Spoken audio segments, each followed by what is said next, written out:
The office was quiet that evening. Most of my colleagues had already left, leaving me alone with the soft hum of computer servers and the occasional ping of incoming messages.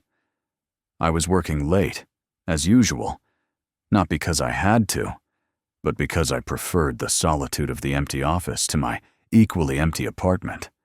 My name is John Mercer, 32 years old, IT specialist at Horizon Technologies, and painfully ordinary in every way. Brown hair that could use a trim, eyes that had seen too many lines of code, and a life that could be summed up in a few words: work, sleep, online games. Repeat. I wasn't always like this. There was a time when I had dreams, ambitions beyond debugging systems and optimizing networks. But life has a way of grinding you down, of replacing youthful enthusiasm with practical cynicism. And after a series of failed relationships and career disappointments, I had settled into a comfortable numbness. The year was 2042, and humanity had made remarkable strides in space exploration. We weren't just sending probes to distant planets anymore. We were establishing diplomatic relations with other civilizations. The first contact had happened 5 years ago, and since then, Earth had joined what the aliens called the interstellar community, a loose confederation of species united by trade, cultural exchange, and the occasional territorial dispute. I scrolled through my newsfeed as I finished updating the company's firewall. Headlines about the new trade agreement with the Zephyrians. Debates about allowing non-human species to settle on Earth. And advertisements for the latest intergalactic tourism packages. It was all becoming so normal. A pop-up notification interrupted my browsing. Try Cosmic Match, the first interspecies dating app, it proclaimed in bright, pulsing letters. I was about to dismiss it when curiosity got the better of me. Interspecies dating? That was a thing now? I clicked on the ad, more out of boredom than interest. The app's interface was sleek, with swirling galaxies and twinkling stars in the background.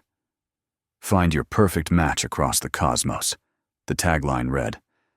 Our advanced algorithm takes into account physical compatibility, cultural values, and even pheromone signatures to find your ideal partner, no matter what planet they're from. I snorted. Even regular dating apps couldn't match people properly. How could this one possibly account for the vast differences between species? Still, I found myself creating a profile. Name, age, occupation, the usual. Then came the more unusual questions. Oxygen breather. Yes, no. Preferred temperature range. Tolerance for gravity variations. Acceptable number of limbs in a partner. I answered them all, sometimes laughing at the absurdity of it all.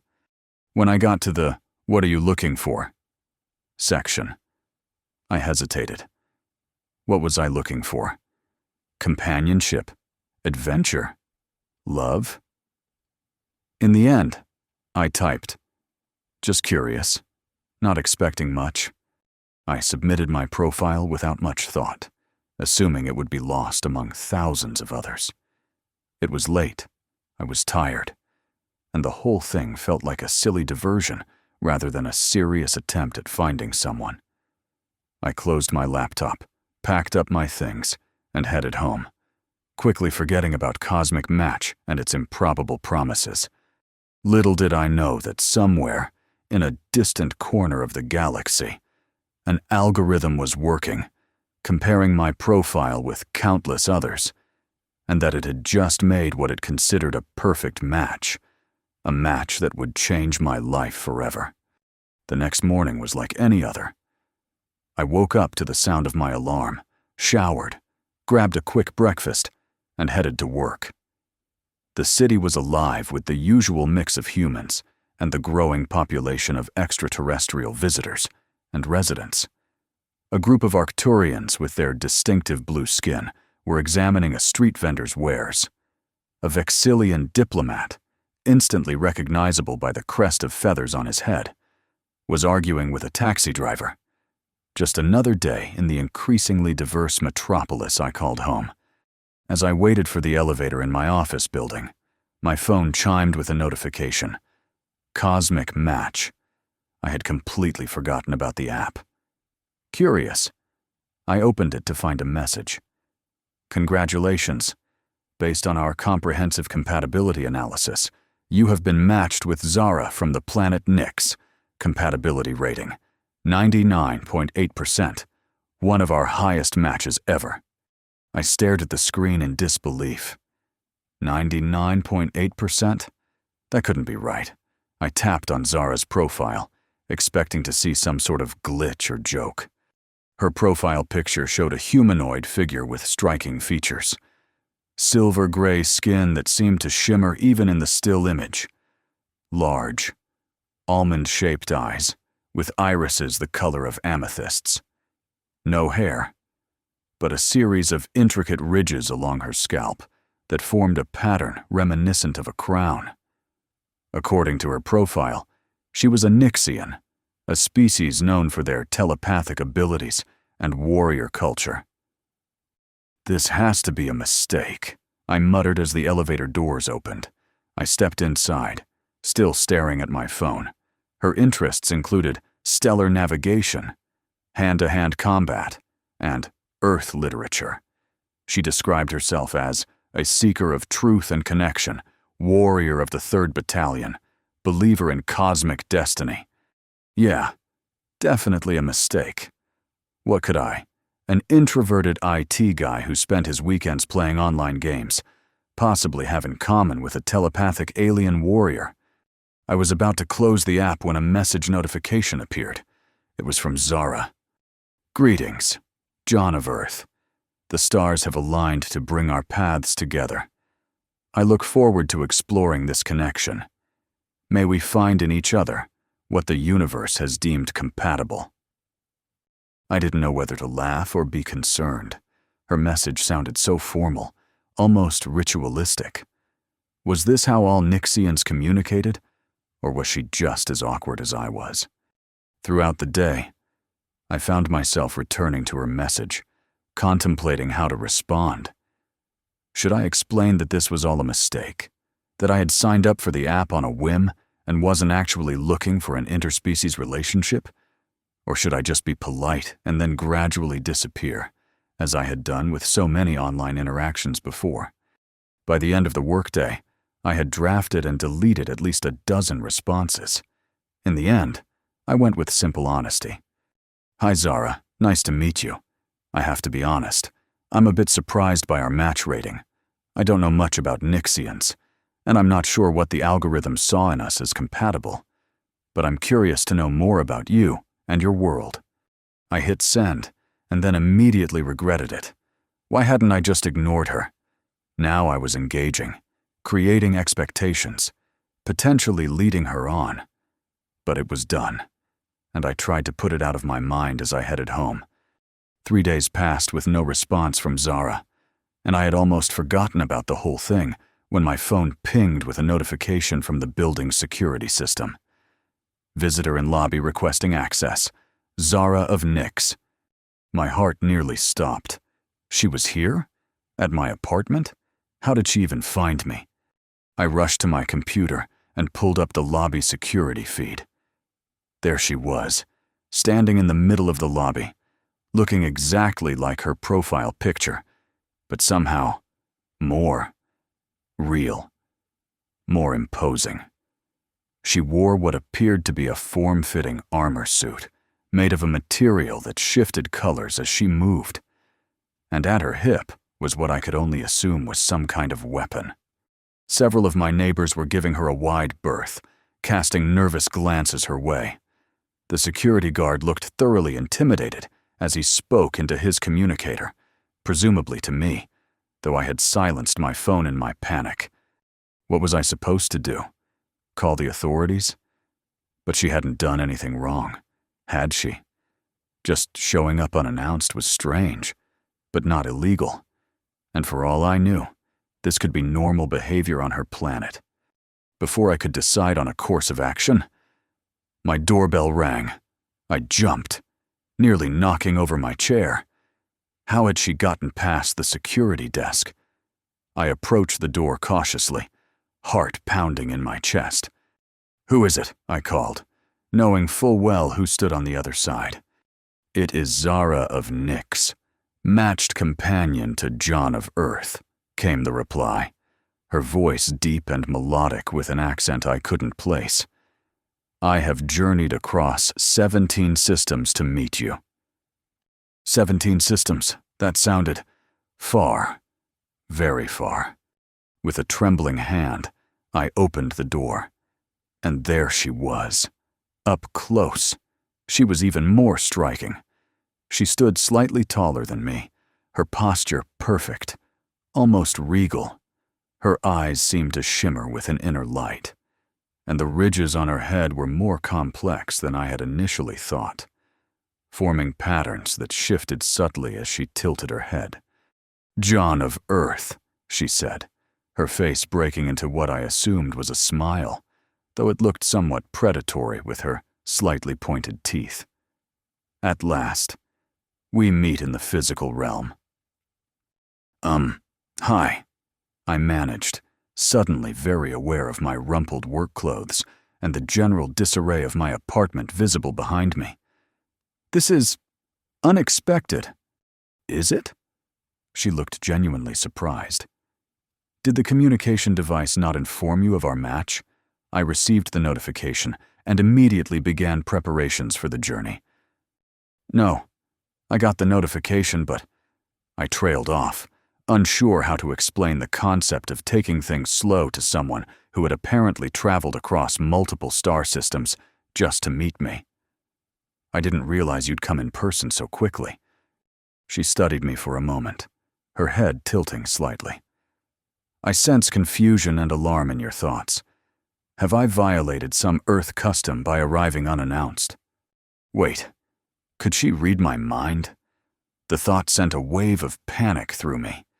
"No, not exactly," she said, answering my unspoken question.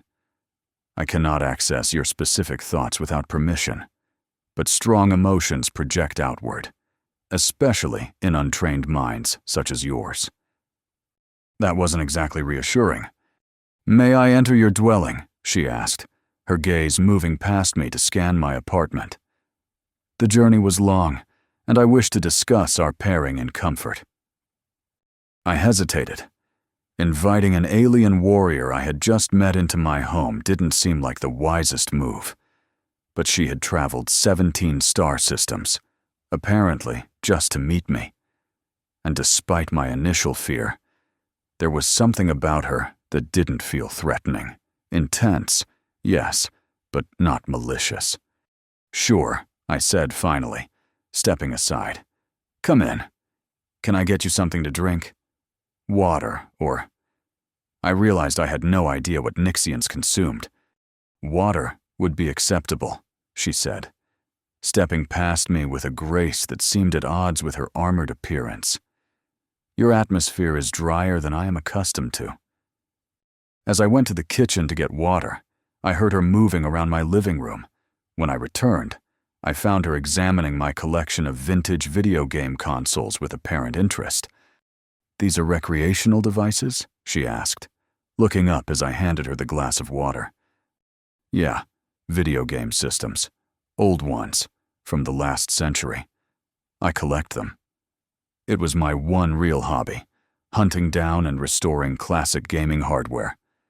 She nodded thoughtfully.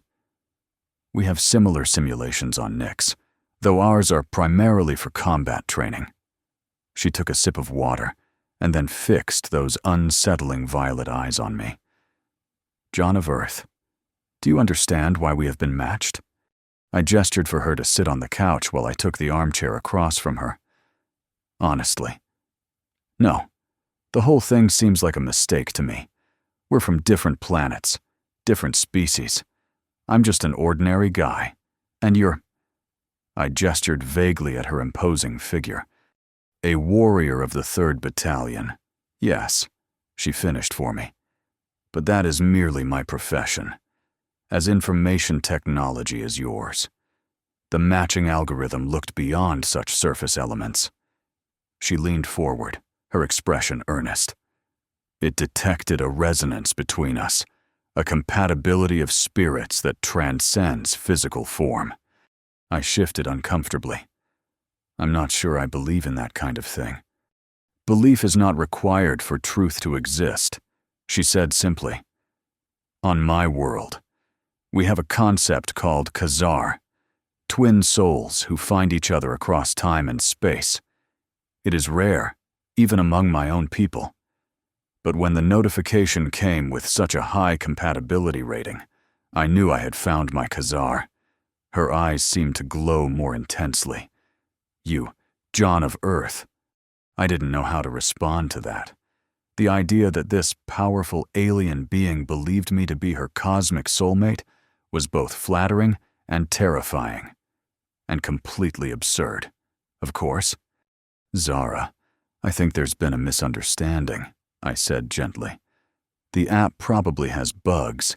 I mean, it's trying to match beings from different star systems. How accurate could it possibly be?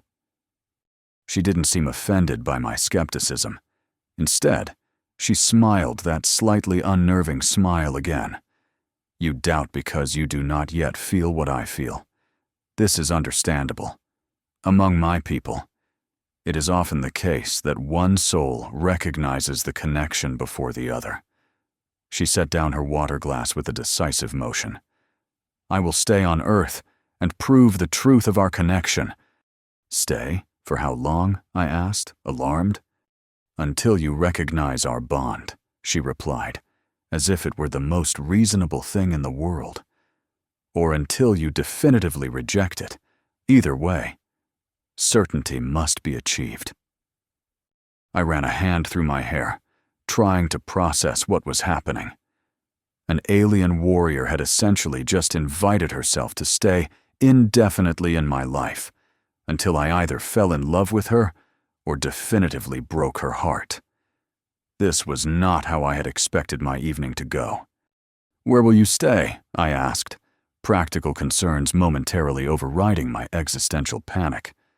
I have secured accommodation at a nearby dwelling designed for off-world visitors, she replied.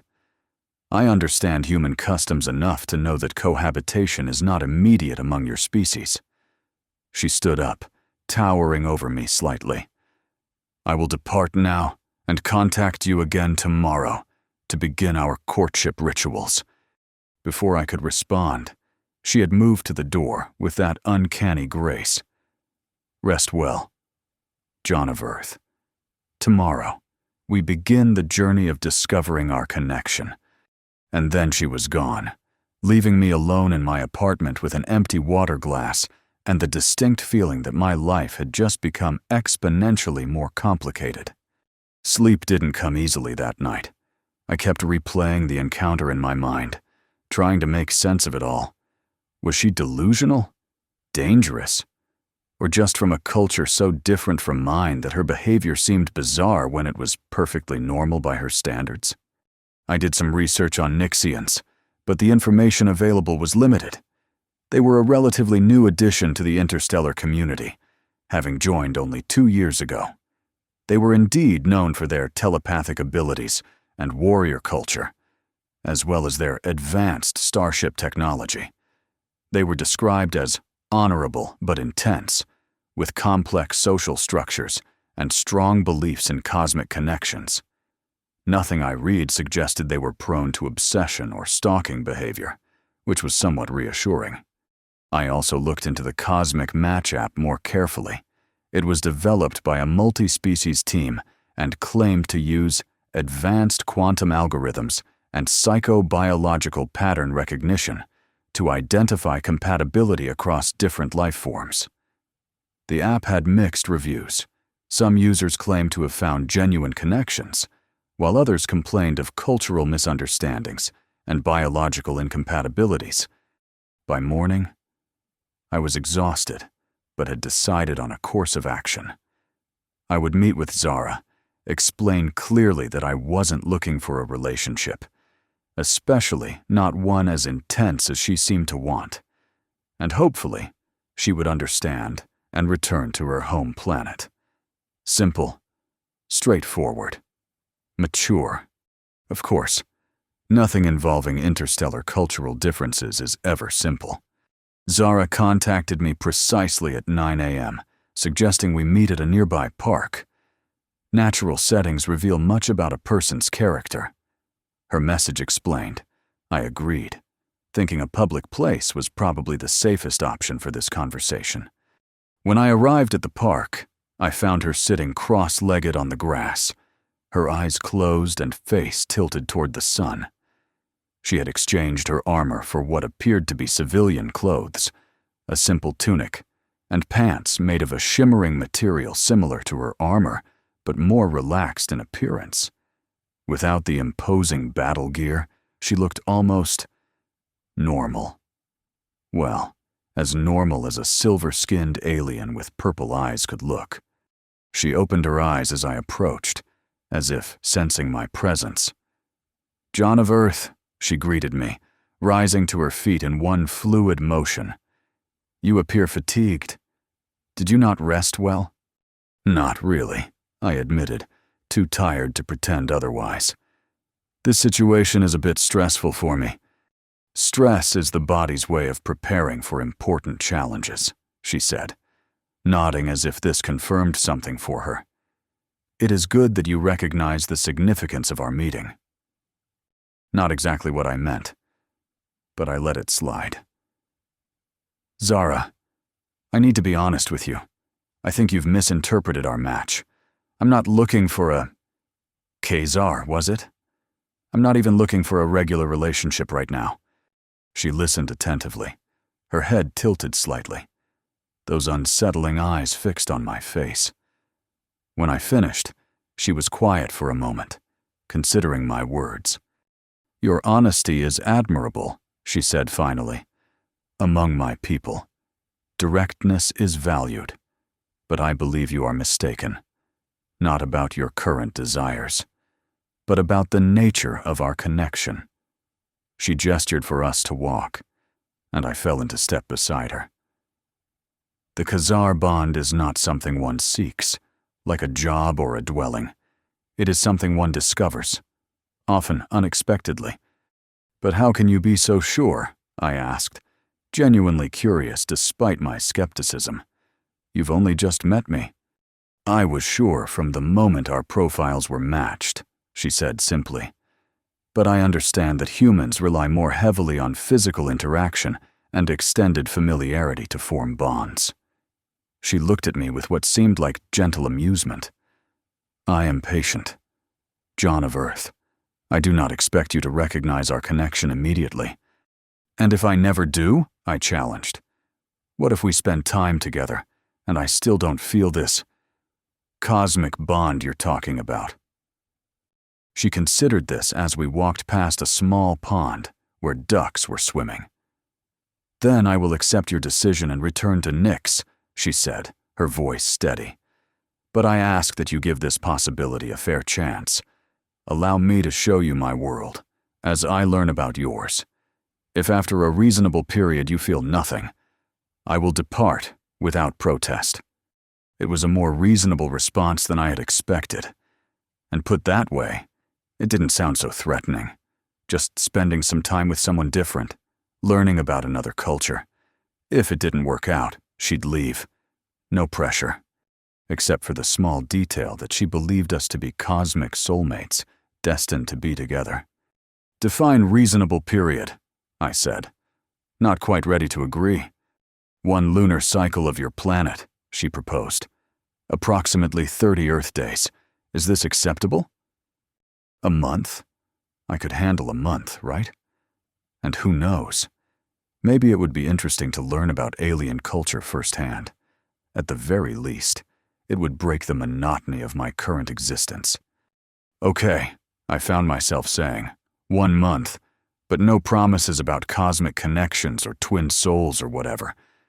She inclined her head in what I was learning was a Nyxian gesture of agreement. "Your terms are acceptable." Then she smiled, and for the first time, it didn't look predatory, just pleased. Now, shall we begin our cultural exchange? I have many questions about Earth customs. And so began the strangest month of my life. The first week was awkward, to say the least. Zara approached our courtship with the same intensity she presumably brought to her warrior duties. She had researched human dating customs and tried to follow them. But there was always something slightly off about her execution. She brought me flowers, but they were strange. Bioluminescent blooms that she had specially imported from her home world. Beautiful, but mildly hallucinogenic to humans, as I discovered when I made the mistake of sniffing them too closely. She suggested dinner at a restaurant, but chose an establishment catering to multiple species, where the menu included items that would be considered inedible or outright toxic to humans. To her credit, she was mortified when she realized her mistake and quickly adapted, researching thoroughly before making future suggestions. We watched movies together, and I introduced her to video games, which she took to with surprising enthusiasm. The strategic elements are similar to our battle simulations, she explained, as she systematically destroyed me in a fighting game I had been playing for years. In return, she taught me about Nixian culture. Their society was organized around what they called battle bonds, groups of warriors who trained and fought together, forming deep connections that went beyond mere comradeship. But they were not just warriors. They were also poets, philosophers, and scientists. The strongest blade is forged in the hottest fire, she told me, reciting a Nixian proverb. And the strongest mind is forged in the depths of both conflict and contemplation. By the end of the first week, I had to admit I was fascinated by her. Not in a romantic way, or at least, I didn't think so, but as a window into a world so different from my own. And despite her intensity, there was something refreshingly straightforward about her. She didn't play games or hide her feelings.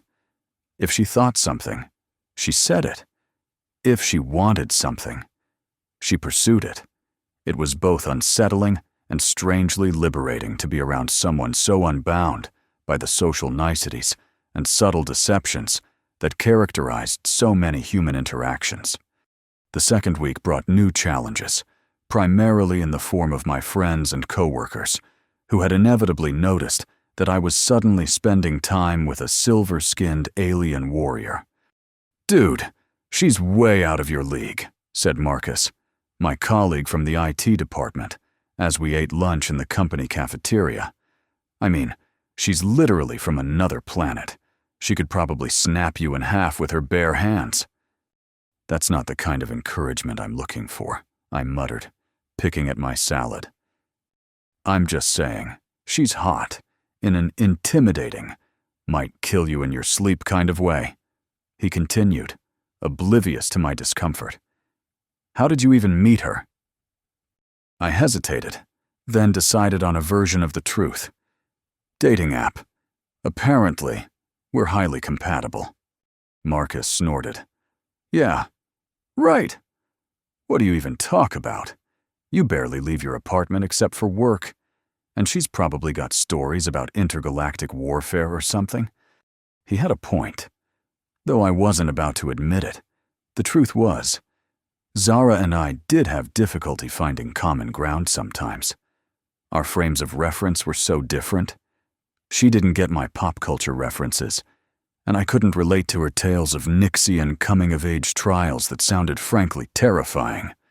But there were moments, surprising, unexpected moments, when we connected despite these differences, like when we watched the sunset together from a hilltop overlooking the city. And she described how the light filtering through Earth's atmosphere created colors that didn't exist on her world.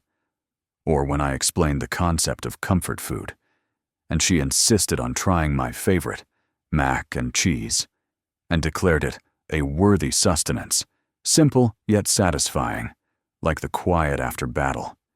These moments were becoming more frequent, these brief bridges across the vast gulf of our differences, and I was starting to look forward to them, to the small discoveries we made about each other's worlds. The most challenging aspect wasn't our cultural differences, though it was Zara's continued insistence that we were Khazar, cosmic soulmates.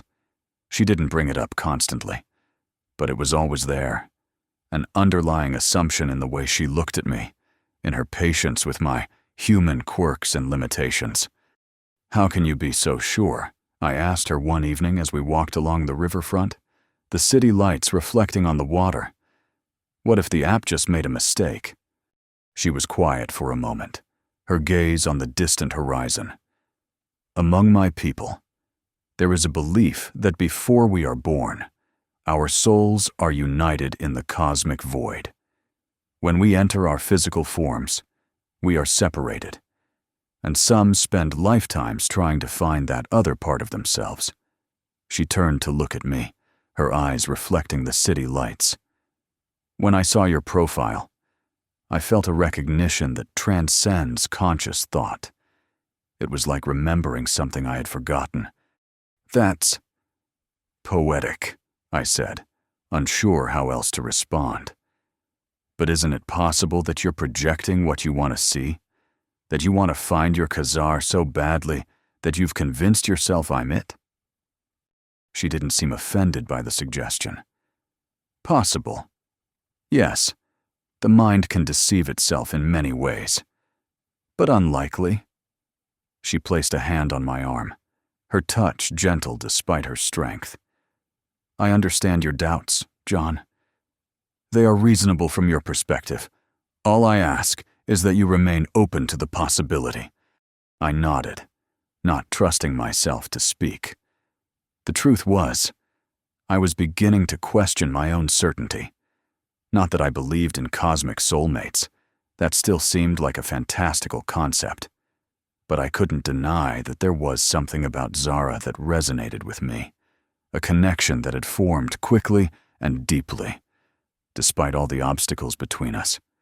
Or maybe I was just lonely, and she was exotic and different, a break from my monotonous existence. Maybe I was the one projecting. These thoughts plagued me as we entered the third week of our agreement. By now, Zara had become a regular presence in my life. We didn't see each other every day.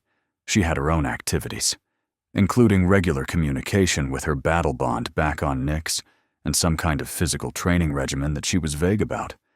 But we spent most evenings and weekends together.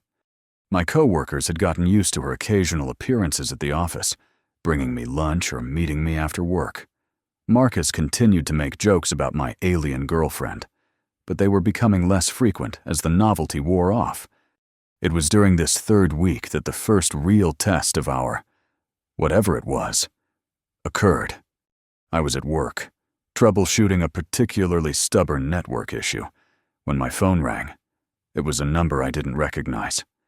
"Is this John Mercer?" a formal voice asked when I answered. "Yes, who's this?" "This is Officer Chen from the Earth Interstellar Relations Department. We're calling about a Nyxian citizen registered as your associate. There's been an incident." My heart dropped. "Is Zara okay?" "She's unharmed," the officer assured me. "But she's being held at our facility downtown. There was an altercation at an establishment called the Cosmic Cantina. She has requested your presence." I left work immediately, taking a taxi to the address the officer had given me. The Earth Interstellar Relations Department headquarters was a sleek, modern building in the government district, designed to accommodate visitors from various species. Inside, I was led to a waiting area where Zara sat on a bench that looked too small for her tall frame. She was back in her armor, which had a few scuff marks on it. When she saw me, she stood up, her expression a mixture of relief and embarrassment. "John of Earth," she said formally. "I apologize for disrupting your work duties." "What happened?" I asked, looking her over for injuries. "Are you okay?" "I am undamaged," she assured me. "The altercation was minor." An officer approached us, datapad in hand. "Mr. Mercer, I'm Officer Patel. Since you're listed as the Earth contact for visitor Zara, we need you to sign some forms before she can be released." "Of course," I said, taking the datapad. "But what exactly happened?" Officer Patel glanced at Zara, then back to me. "According to witnesses, another patron at the Cosmic Cantina made some derogatory remarks about humans and Nixians who associate with them. Words were exchanged. And then, well," he cleared his throat. "Visitor Zara apparently lifted the individual, a draconian traitor twice her size, I might add, and deposited him in a decorative fountain." I looked at Zara in disbelief. She met my gaze steadily. "He insulted your species and suggested our association was unnatural," she said simply. I could not allow such disrespect to go unchallenged. I signed the release forms in a daze, and soon we were walking out of the building together. Neither of us spoke until we were several blocks away. "You got into a bar fight because someone insulted humans?" I finally asked. "Not humans in general," she corrected. "You specifically. And by extension, our bond." She walked with her usual perfect posture, showing no sign of regret. On Nyx, defense of one's Khazar is not just a right, but a duty. I stopped walking and turned to face her. "Zara, you can't go around throwing people into fountains because they say something offensive. That's not how things work here." "How do they work here?" she asked, genuinely curious.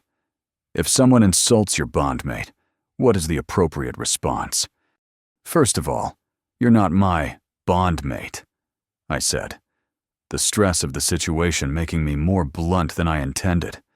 "And secondly, we usually just ignore people like that, or, at most, exchange some verbal insults. Physical altercations are a last resort." She considered this, her head tilted in that now familiar way. "I see. Your customs prioritize verbal resolution over physical demonstration." She nodded. "I will adapt to this expectation." I ran a hand through my hair, frustrated by her matter-of-fact acceptance. "That's not the point. The point is, you're acting like we're in some kind of serious relationship, which we're not. We agreed to spend a month getting to know each other. That's all." She went very still, her expression unreadable. "You are correct.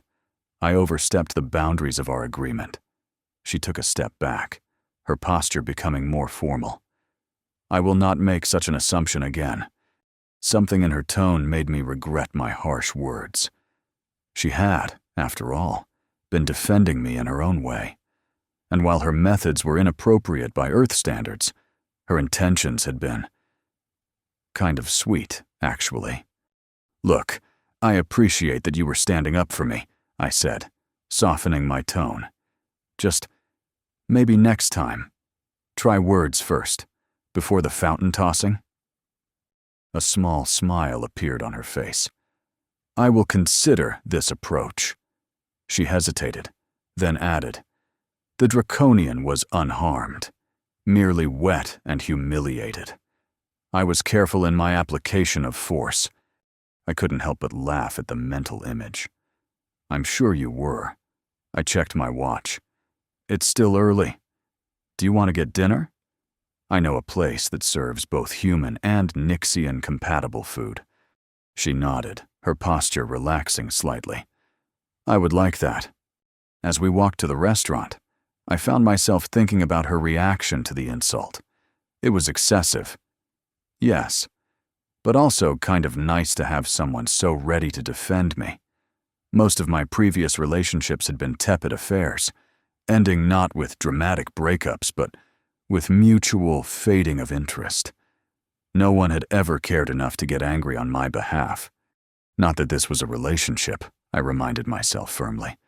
Just a cultural exchange with an expiration date.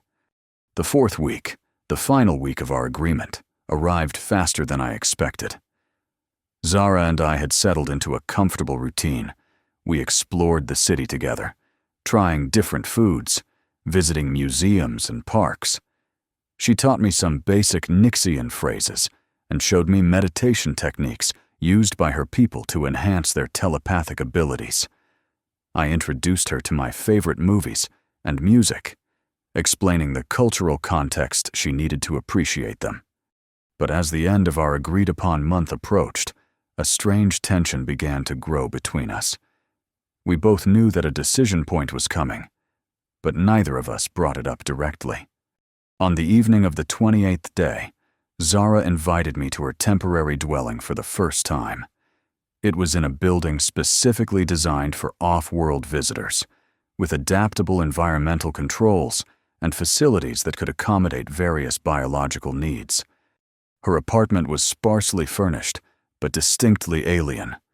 The lighting was dimmer than human standard, with a purplish tinge that presumably mimicked the light of her homeworld sun.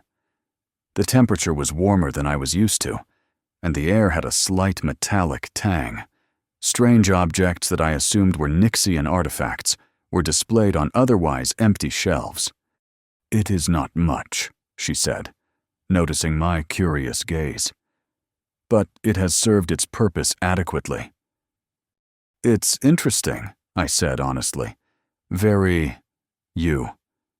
She seemed pleased by this observation. "I have prepared a meal," she said, gesturing to a table set with dishes I didn't recognize. Traditional Nixian cuisine, but adapted to be safe for human consumption. The food was unusual, flavors and textures I had never experienced before, but surprisingly good. As we ate, Zara told me stories of her home world, of the great crystal forests and the twin moons that created spectacular light shows as they moved across the sky. "You would find it beautiful, I think," she said, a wistful note in her voice. "Different from Earth, but beautiful in its own way." "It sounds incredible." I agreed. "Maybe someday I'll see it." She looked up sharply, her eyes intense. "Would you want to?" The question caught me off guard. I don't know. I've never really thought about space travel. It's expensive, and..."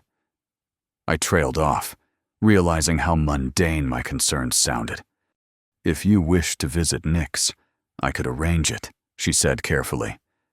"As a member of the 3rd Battalion, I have certain privileges." I set down my fork, suddenly understanding where this conversation was heading. "Zara, are you asking me to go back to Nix with you?" She met my gaze steadily. "Yes.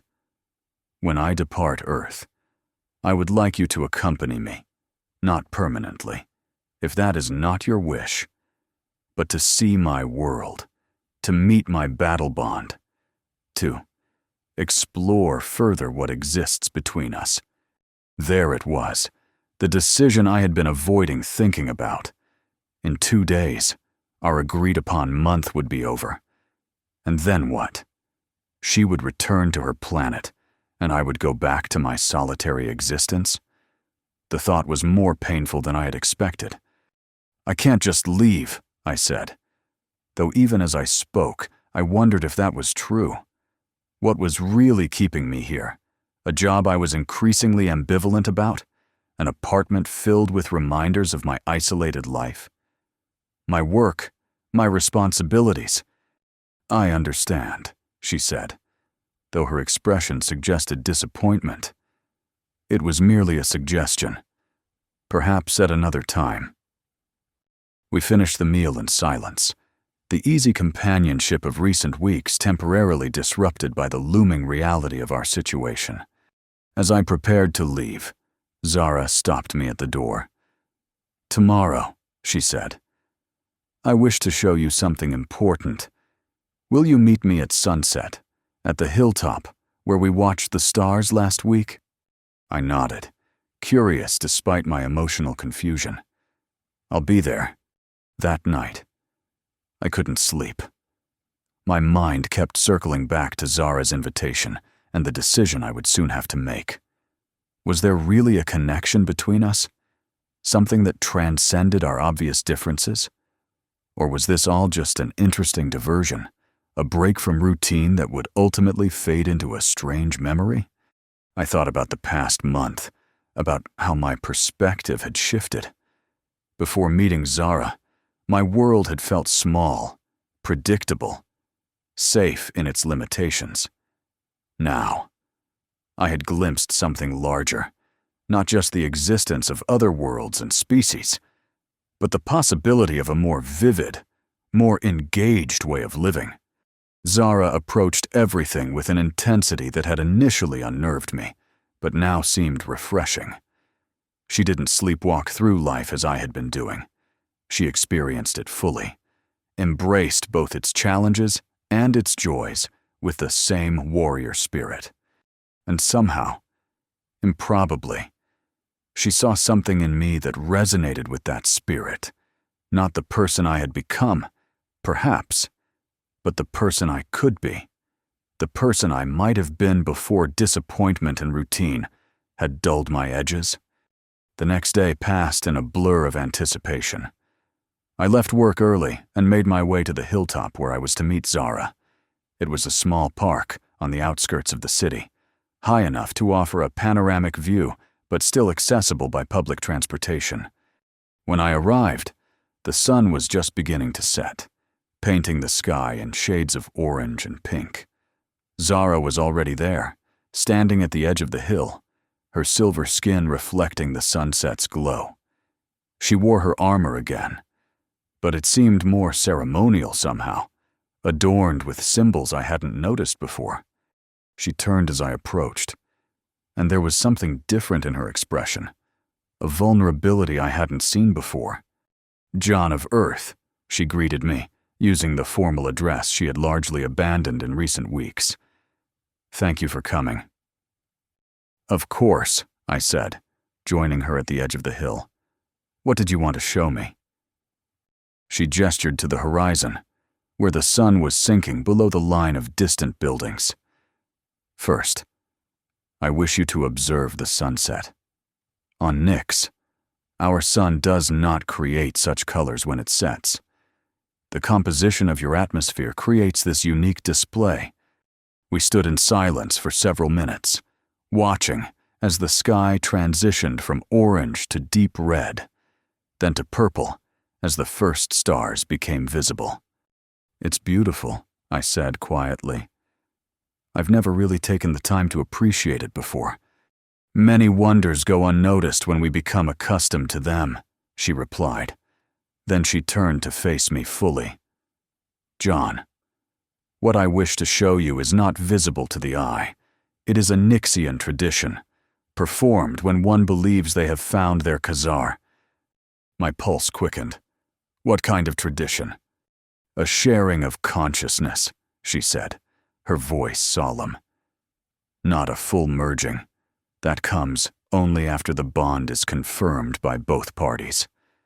But a glimpse, an opening of my mind to yours, so that you may see what I have seen in you from the beginning."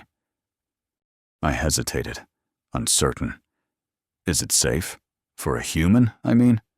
"Yes," she assured me. "I have researched extensively and consulted with interspecies medical experts. The process is harmonious with human neurological structures." She held out her hands, palms up. "But it must be your choice, freely given. I will not proceed without your consent." I looked at her hands, then at her face, so alien and yet somehow familiar after our weeks together. This was crazy, wasn't it? Letting an alien consciousness into my mind, and yet I trusted her, despite all logic, despite the vast differences between us. I trusted Zara. Slowly, I placed my hands in hers. "Okay," I said. "Show me." Her hands closed gently around mine, and she stepped closer until we were face to face. "Close your eyes," she instructed softly. "Clear your thoughts, as I showed you in our meditation practices." I did as she asked, trying to quiet the nervous flutter of my thoughts. For a moment, nothing happened. Then I felt a warmth spreading from our joined hands, up my arms, to my chest, and finally to my head. It wasn't uncomfortable, just unusual, like the feeling of stepping into a warm bath after being cold. And then, suddenly, I wasn't alone in my mind. It wasn't an invasion. There was no sense of my thoughts being examined or my privacy violated. Instead, it was as if a door had opened to a room I hadn't known existed, and through that door flowed emotions, impressions, fragments of memory that weren't mine. I saw myself through Zara's eyes, not the unremarkable man I saw in the mirror, but someone whose quiet strength matched her warrior's heart in a different form. I felt her fascination with the way I approached problems, the patience she saw in my interactions with technology, the kindness she detected beneath my reserved exterior. I experienced her first impression of me, the instant recognition she had spoken of, a feeling like coming home after a long journey. I felt her frustration at my doubts, her determination to show me what she saw so clearly, her fear that I would reject the connection without truly experiencing it. And beyond these immediate emotions, I glimpsed something of her world, the crystal forests she had described, the honor-bound society of warriors who were also poets and philosophers. The concept of Khazar not as a romantic fantasy, but as a profound truth around which Nixian culture had been built for millennia. The experience lasted only moments, but when it ended and I opened my eyes, the world seemed different, brighter, somehow more real. Zara was watching me, her expression a mixture of hope and uncertainty. "Now you have felt what I feel," she said quietly. "Not all, but enough to understand." I took a shaky breath, trying to process what had just happened. The connection had faded, but echoes of it remained, a lingering warmth, a sense of something precious glimpsed briefly. "That was incredible," I managed. "I've never experienced anything like it." "No human has," she said simply. "The Khazar bond is unique to my people, but it can extend to other species, in rare cases." She released my hands gently. "Now, you must decide. Tomorrow. Our agreed time ends. I must either return to Nyx, or stay, if you wish it." "And if I'm still not sure?" I asked, honest in my confusion. What I had experienced was profound. But was it love? Was it the cosmic connection she believed in? Or just an alien form of intimacy that had overwhelmed my senses? "Then I will return to my world," she said. Sadness in her voice, but no recrimination. "The Khazar bond cannot be forced or coerced.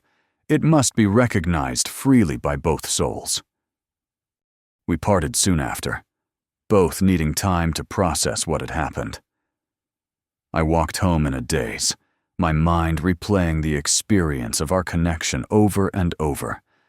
By the time I reached my apartment, it was late, but I knew sleep would be impossible. Instead, I sat by my window, looking out at the city lights and the stars beyond them. Somewhere out there was Nyx, Zara's home, a world I had never seen but had glimpsed through her memories, a place as alien to me as Zara herself had been when she first appeared at my door. And yet, was she really so alien anymore?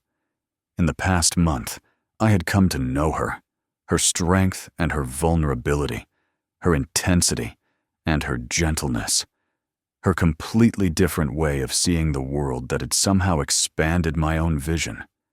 The thought of her leaving, of returning to my life as it was before, felt like a physical pain.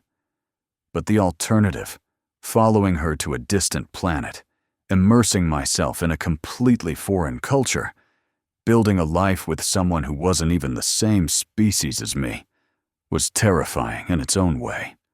What if the connection I had felt was temporary? What if, after the novelty wore off, we found ourselves trapped in a relationship that couldn't work because of our fundamental differences? But then again, what if it was real? What if the app's algorithm, against all odds, had actually identified something profound between us?